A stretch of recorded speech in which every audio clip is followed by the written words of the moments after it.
Diciptakan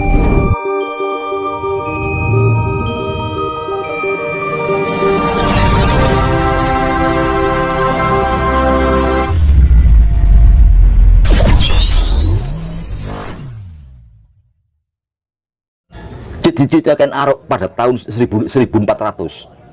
Nah, berapa banyaknya? Nah, inilah maka semua negara selalu terjadi pemberontakan dari garis raja-raja pendiri itu. Lahirnya di sini satu tekad, satu kehendak, satu reformasi ya, kehendak reformasi dari setiap ilmuwan untuk mereformasi keadaan. Timbullah demokrasi. Demokrasi yang pada intinya bahwa pengganti pimpinan atau penguasa bukan lagi keturunan tapi dipilih. Nah, dipilih karena sudah tidak mungkin lagi kalau keturunan timbul pemberontakan lagi, dipilih. Nah, walaupun tidak dipahami, disadari dan tidak disadari, yang menjadi calon-calon yang dipilih ini masih garis keturunan dari yang di atas, masih garis, masih cucu-cucu daripada pendirinya tadi. Cuma masyarakat tidak akan paham, tidak akan mengurut. Calon ini presidennya 5 misalnya, presiden dan wakil presidennya 3, berarti 6 presiden dan wakil presiden. Siapa ini? Ya orang yang waktu itu memang dianggap layak dicalonkan dan mencalonkan. Tapi kalau terus ke belakang, ini tidak jauh daripada keturunan para raja-raja dulu. Nah, itu di mana-mana, di mana-mana.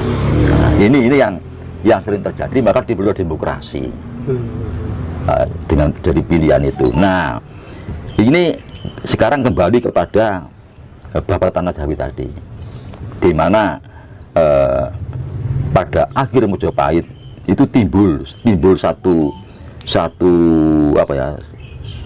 cerita, legenda atau fakta sejarah tentang Cacapono Genggong. Ini tidak jauh dari seorang ilmuwan untuk membeber tentang perubahan dari kerajaan ke demokrasi tadi, dari kerajaan ke demokrasi, tidak jauh dari itu. Nah, oleh karena itu menyebut tentang Brawijaya terakhir. Nah, Brawijaya terakhir tersingkir lari ke timur, akhirnya karena kalah perang dengan anaknya, dengan putranya, akhirnya dikejar oleh Sunan Kalijogo atas perintah Raden Patah. Nah, terus di situ terjadi dialog antara Kalijogo dengan Brawijaya, dan terakhir Brawijaya dengan Cacapono Genggong. Nah, ini siapa? Ada yang menunjuk itu Kertabumi, ada yang menunjuk itu Kertawijaya, ada yang menunjuk itu Girindawardana. Brawijaya terakhir ini tidak terpecahkan. Nah, kalau dipelajari secara dari kacamata sejarah sulit. Nah, artinya kita kembali kepada pandangan spiritual, filsafat, bahwa ini monolog antara jati diri sang Brawijaya ini dengan akunya, Tapi kalau tidak ditarik ke situ, dari sisi sejarah sulit untuk diketemukan bahwa yang dimaksud dengan Brawijaya lari ke timur untuk minta bantuan ke Pulau Bali karena terdesak oleh putranya, ini siapa? Brawijaya yang mana ini? Tidak bisa ketemu. Dan di situ putra dari Kertawijaya banyak sekali keturunannya ini, banyak sekali. Nah, kalau itu monolog itu betul. Nah, kalau itu monolog berarti yang dipersoalkan ini bukan masalah luar, ini masalah dirinya sendiri. Dirinya sendiri. Nah, tentang dirinya ini itu pun masih hancur lagi. Dikaitkan dengan bagaimana Brawijaya ini oleh Sunan Kalijogo ditarik ke Islam, sementara dia itu Hindu, katakanlah atau Jawa. Nah, akhirnya terjadilah dialog. Akhirnya dalam dialog ini Brawijaya menerima untuk masuk ke agama Rasul Islam. Dengan menerima, Cacapono tidak terima. Terjadi dialog kedua. Akhirnya Cacapono meninggalkan Brawijaya dengan pesan, apas, saya akan kembali 500 tahun lagi. Ini monolog. Nah ini kalau dipecahkan secara monolog, kita akan menemukan mutiaranya. Apa yang dimaksud dengan ini dialog ini? Nah ini kalau dibiarkan bisa terjadi pemikiran yang berbeda di antara kita. Bahkan juga apa ya, ada sinar-sinar atau apa ya, tanda-tanda kertaan. Nah tapi kalau dikaitkan lagi dengan demokrasi tadi, klop. Nah, rupanya ini yang dimaksud oleh para bujangga, para ilmuwan kita. Itu kita kembali kepada jati diri. Jati diri. Apapun kita, siapapun kita, apapun agama, kembali ke jati diri. Tidak mungkin negara itu makmur tidak berdasarkan jati diri. Tidak mungkin. Tidak mungkin negara itu makmur tidak berdasarkan persatuan dan kesatuan. Tidak mungkin. Pasti landasannya persatuan dan kesatuan bangsa dan jati diri. Ini rupanya kembali ke sini. Dan begitu semua akan bisa menerima. Nah, tanda-tanda menerima ini sudah kelihatan. Tanda-tanda bahwa semua bangsa ini menerima. Maaf ya, ini saya tidak bicara masalah politik. Habib Rizik pun sudah mengatakan saya ini Pancasila. Tidak ada sini yang tidak bicara Pancasila. Semua bicara Pancasila. Ini tanda-tanda bahwa kita ini menerima Pancasila itu sebagai dasar negara, filosofis bangsa, ya, sumber dari segala sumber kita terima. Nah, cuma sekarang tinggal pelaksanaannya. Nah, ini itu yang dimaksud dengan pesan Sabto Polono Genggong itu. Kembalinya kita pada jati diri, menerima jati diri itu dan melaksanakan tidak hanya dalam kehidupan bermasyarakat, berkeluarga, tapi dalam kehidupan berbangsa dan bernegara. Itu maksudnya. Jadi itu terjadi dialog di dalam diri aja. Iya, dalam diri sendiri, dirinya sendiri. Nah, jadi kalau dikaitkan dengan pribadi tadi, sekarang berarti ada siklus di sini tentang memori genetik. Nah, sebab zaman lampau itu ya kita sendiri. Kita bangsa ini atau manusia itu kalau dari gen kan tidak pernah hilang. Iya. Siapa yang membuat Borobudur ya kita. Siapa membuat Prambanan ya kita. Patuh itu, memorinya masih di sini. Kita pun ini leluhur zaman dulu. Kalaupun kita tetap ada dari memori gen, memori genetik secara medis ini ya, bukan secara spiritual. Nah, ini akhirnya memori dalam diri kita ini terjadi siklus berputar. Nah, ini saatnya kembali 500 tahun ini kita sadar loh, yo aku ini orang Indonesia ya. Nah, aku ini lain delok wong iku ono wong kecelakaan, saya tolong ndak takon apa agamamu, kon wong batak ta wong iri ndak tanya, langsung ditolong. Ada wong tukaran, arek cilik karo wong gede. Sing cilik kita tolong. Lho enggak sing cilik iki anu keliru sampai aku iki musuhku iku ndak perlu sampai agamane. Ndak perlu urusan itu. Iya. Yang penting naluri nolong. Nah, itu jati diri, naluri. Itu yang muncul sekarang ini. Secara siklus muncul di benak kita masing-masing itu kesadaran. Nah, dari kesadaran ini timbul kecerdasan kan begitu kalau Krishna. Iya.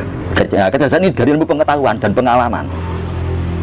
Pengalaman dan ilmu pengetahuan, di apa pengalaman dan pengetahuan timbullah kecerdasan. Nah, apa kalau bahasa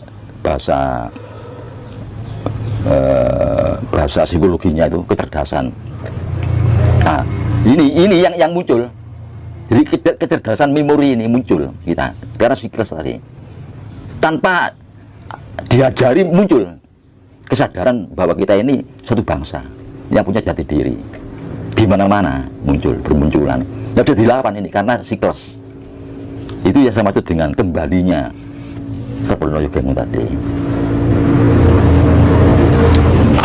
Saya sedikit merespon barangkali begini, Mbak.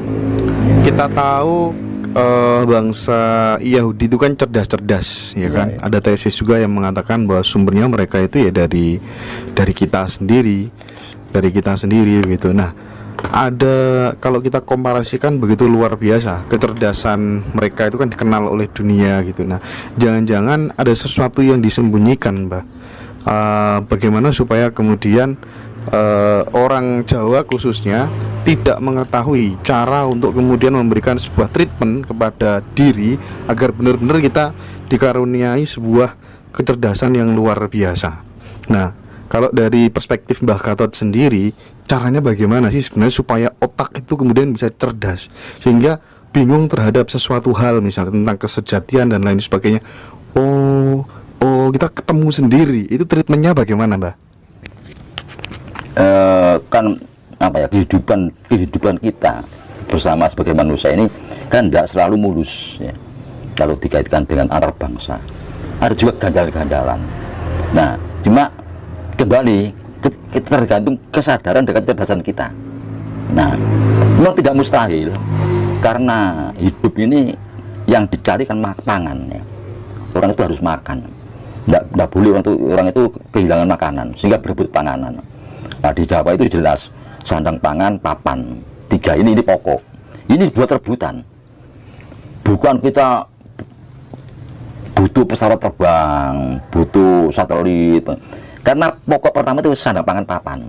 Ini yang jadi rebutan sampai sekarang. Nah, karena perebutan itu, maka tidak mustahil gesekan antar bangsa, antar kepentingan, sehingga bangsa yang mampu mendahului gerak, dia yang menang. Mampu memahami sesuatu yang pertama, dia menang. Dipaham tentang sesuatu yang pertama, dia menang. Gerak dulu, dia menang. Nah, itu orang berdagang aja. Dapat informasi pertama bahwa barang ini dikono larang, ini dikono menjadi murah, dibawa ke sana. Ini pertama kali dengar, dia menang. Dan dia gerak dulu, dia mesti menang. Ada juga menyangkut tentang peradaban manusia dan kemajuan manusia. Rupanya kita kedahuluan kita, sehingga kita terus surut gitu. Gerakan kita surut, terbelakang, tertinggal terus. Informasi juga tertinggal. Kedua, informasi tertinggal, gerak awal juga tidak bisa. Gerakan kita terlalu lamban karena ada tekanan di sini. Nah, tekanan itu kadang-kadang tidak kita sadari. Contoh yang gampang, Jongko Joyoboyo. Nah ini, Jongko Joyoboyo. Ini yang betul itu Jongko Joyoboyo, bukan ramalan. Bangsa kita itu tidak terbiasa meramal, tidak punya naluri meramal, itu tidak ada. Sekarang kenapa banyak ramalan? Sampai menjadi kacau. Nah, bahasa kita bukan bahasa peramal. Tidak tahu bahasa asing ya. Mungkin kita meramal, kita tidak. Jongko, menjangka. Nah, Jongko Boyo ini kalau kita pahami, ada kita sadar tentang apa arti dan mana Jongko Boyo ini. Mungkin sudah 300 tahun yang lalu kita sudah maju. Sudah maju, 5 tahun sudah maju kita. Karena ada yang merubah. Jongkonya menjadi ramalan. Sehingga kita tidak paham apa inti atau mutiara yang terpendam di dalam Jongko ini. Nah, Jongko Joyoboyo itu merupakan apa ya? Pemahaman masalah akan datang dihitung dengan fakta yang ada, secara rasional. Lek ini ono uang usaha palem, nah, palem ya, usaha palem regu, kulaknya kemana-mana belinya, ke seluruh tanah Jawa, ekspornya ke Eropa. Nah, demikian terjadi perang antara Irak Amerika, maka semua kiriman ke Eropa menjadi batal semua dan jatuhlah pengusaha palem itu. Nah, selang 10 tahun setelah itu, di mana-mana ada pohon palem di sini. Orang bingung, loh, kok pohon palem ya? Dari mana? Ini bukan jati diri tanah sini palem itu. Kok banyak pohon palem? Nah, kalau ditelusuri ke belakang, ternyata di sini dulu tempat transit palem. Beli kemana-mana, dijual ke Eropa. Nah, pada saat itu orang bisa menjongko. Besok ya. Nah, ini kan jongkonya, bukan ramalan. Yeah. Membaca masa depan atas dasar masa yang waktu itu. Itu dihitung. Ini jongko. Demikian juga Joyoboyo itu begitu.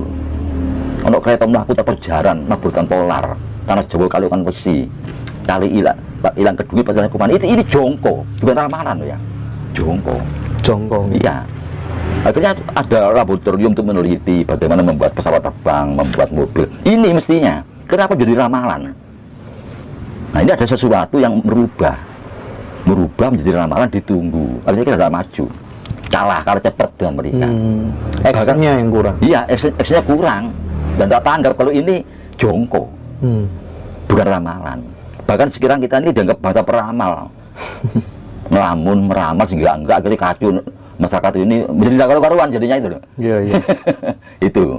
Iya. Sekarang fakta realitas di dunia ini kan ada dua negara besar yang ingin menjadikan semua negara itu berkiblat kepada dirinya. Yang satu Tiongkok, satunya lagi Amerika begitu, Mbak. Iya. Mereka bebas nyetak uang seenaknya sendiri, kemudian kelebihannya itu disuruh, bahasa Jawanya disuruh ngelak negara-negara yang masih miskin dan berkembang begitu. Nah, melihat kenyataan seperti ini, contoh misalnya siapapun yang jadi presiden di Amerika, entah itu Trump, entah itu Biden, tapi kan kenyataannya memang ya akan tetap menjadikan Indonesia sebagai negara yang budak mereka, baik itu Tiongkok maupun Amerika. Nah, melihat realitas sosial yang seperti ini, pemimpin yang bagaimana harusnya yang dibutuhkan Indonesia supaya kemudian Indonesia itu punya bargaining, nilai tawar yang setara atau barangkali lebih daripada dua negara tersebut, sehingga mimpi untuk menjadikan Indonesia sebagai mercusuar dunia itu tidak mentah di tataran macan.